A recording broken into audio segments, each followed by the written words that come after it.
تیسرا مقام کوئی نہیں تھا۔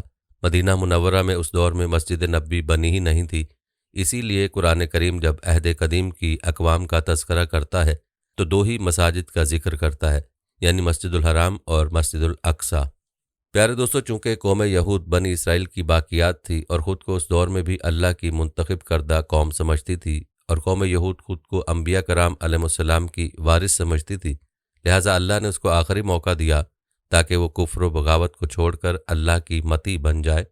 لیکن قوم یہود نے جب بنی اسرائیل کی بجائے بنی اسماعیل میں سے پیغمبر آخر الزماں کو مبعوث پایا تو ایک بار پھر اپنی کینہ پروری، قومی تعصب اور جاہلانہ تفاخر کے سبب اللہ کے کلام اور احکام کا انکار کیا اور رسول اللہ صلی اللہ علیہ وسلم کو آخری نبی ماننے سے انکار کر دیا۔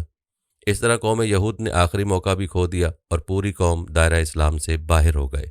پیارے دوستو، یاد رہے کہ مدینہ منورہ میں رسول اللہ صلی اللہ علیہ وآلہ وسلم اپنے صحابہ کرام رضوان اللہ اجمعین کے ہمراہ مسلسل 1.5 سال یعنی 17-18 مہینوں تک شمال کی سمت بیت المقدس کی طرف منہ کر کے نمازیں پڑھتے رہے، لیکن خود رسول اللہ صلی اللہ علیہ وسلم کی یہ خواہش تھی کہ اللہ مہربانی فرما کر ایک بار پھر مسجد الحرام کے عالمگیر قبلے کو مسلمانوں کا قبلہ مقرر فرما دے۔ ایک دن جب وہ مدینہ کی ایک مسجد میں نماز پڑھا رہے تھے، تب حضرت جبریل امین وحی لے کر نازل ہوئے تو بیت المقدس کی بجائے اللہ تعالیٰ نے بیت اللہ یعنی مسجد الحرام کو ہمیشہ ہمیشہ کے لیے مسلمانوں کا قبلہ مقرر کر دیا۔ جس مسجد میں تحویل قبلہ کا واقعہ نازل ہوا، اس مسجد کو مسجد قبلتین کا نام دیا گیا، جہاں بیک وقت ایک نماز میں 2 قبلوں کی طرف رخ کیا گیا۔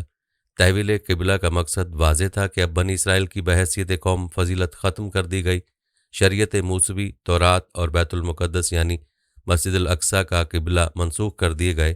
اب قیامت تک واجب الاطاعت اور واجب الاتباع پیغمبر آخر الزماں ہوں گے۔ اب شریعت محمدیہ صلی اللہ علیہ وآلہ وسلم آخری شریعت ہوگی اور قیامت تک نافذ ہوگی۔ اب تورات کے احکامات پر عمل موقوف کر کے تورات کی بجائے قرآن عظیم الشان کو سرچشمہ رشد و ہدایت قرار دیا گیا۔ اب قیامت تک کے لیے تمام بنی نوع انسان کا مرکز و منبع اور قبلہ مکہ مکرمہ میں واقع بیت اللہ مسجد الحرام ہوگا۔ چونکہ بنی اسرائیل کی باقیات قوم یہود نے آخری بار پھر اللہ سے بغاوت کر دی، لہٰذا قوم یہود کو تمام فضیلتوں، نعمتوں اور عزتوں سے محروم و معزول کر دیا گیا، کیونکہ اللہ کا اٹل قانون ہے کہ اس کی نعمتیں اور رحمتیں باغی اور کافروں کے لیے نہیں ہوتیں۔ کیونکہ اللہ اور اس کے آخری رسول صلی اللہ علیہ وآلہ وسلم پر امت محمدیہ صلی اللہ علیہ وآلہ وسلم نے ایمان لا کر خود کو اب اللہ کی فضیلتوں، نعمتوں، رحمتوں اور عزتوں کے قابل بنا دیا، لہٰذا اب قیامت تک امت محمدیہ صلی اللہ علیہ وآلہ وسلم ہی مسلمان قوم کی حیثیت سے اللہ کی منتخب اور برگزیدہ قوم ہوگی۔